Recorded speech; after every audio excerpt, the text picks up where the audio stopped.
कागज़ पर मुक़द्दस नाम लिखा हो तो क्या उठाना लाजिम है? अक्सर औक़ात रैपर्स या नीचे किसी कागज़ पर इब्राहीम, इस्माइल, अली, उमर इस तरह के नाम लिखे हुए होते हैं।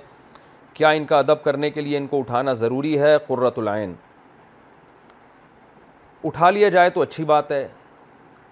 नाम भी बहरहाल एक मुक़द्दस, वैसे भी किसी भी मुसलमान का नाम एक मुक़द्दस ही होता है, उसके मुक़द्दस माने ही होते हैं।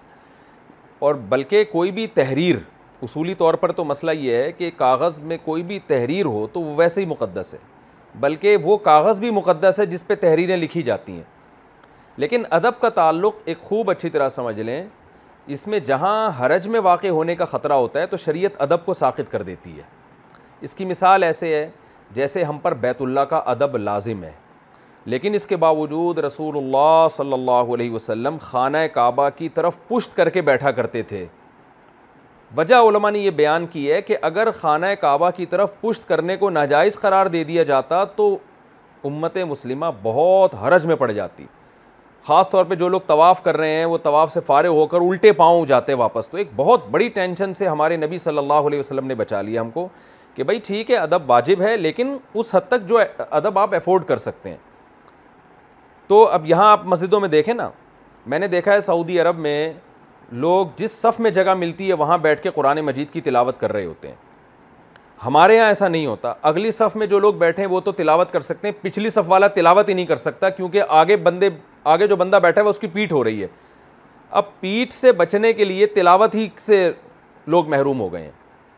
तो ये भी गुलूव है एक किस्म का। ठीक है, कुरान की तरफ पुश्त आम हालात में नहीं करनी चाहिए, लेकिन जहाँ हरज वाक़े होने का ख़तरा हो या लोग तिलावत ही से महरूम हो रहे हों, तो ऐसा अदब जिससे इंसान अमल ही से महरूम हो जाए, वो फिर ये नहीं, ऐसा अदब है जो आप अफोर्ड नहीं कर पा रहे।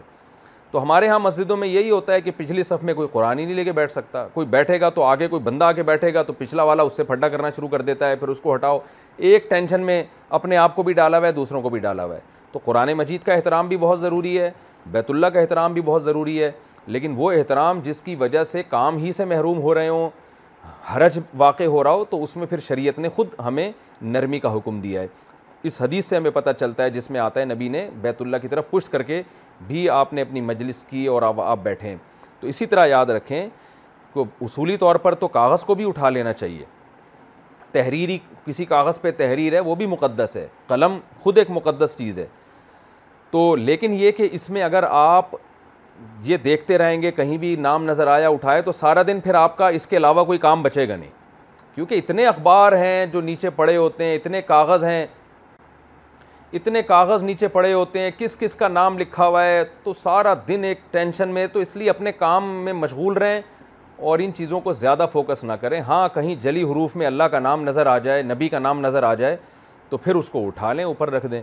तो उसूली तौर पर तो वही है कि अदब हर तहरीर का लाजिम है, लेकिन इतना जितना आप अफोर्ड कर सकें। दूसरे अहम कामों में कहीं हरज वाक़ ना हो, वहमी ना बन जाएं। मैंने देखा है बाज़ लोग वहमी बन जाते हैं और फिर देखते जा रहे होते हैं, उधर कागज़ भी उठा रहे हैं, उधर से कागज़ उठा रहे हैं, उधर से कोई रोटी का टुकड़ा नज़र आया वो उठा रहे हैं कि रिस्क की बेत भी हो रही है, तो सारा दिन फिर इसी में गुजरेगा आपका।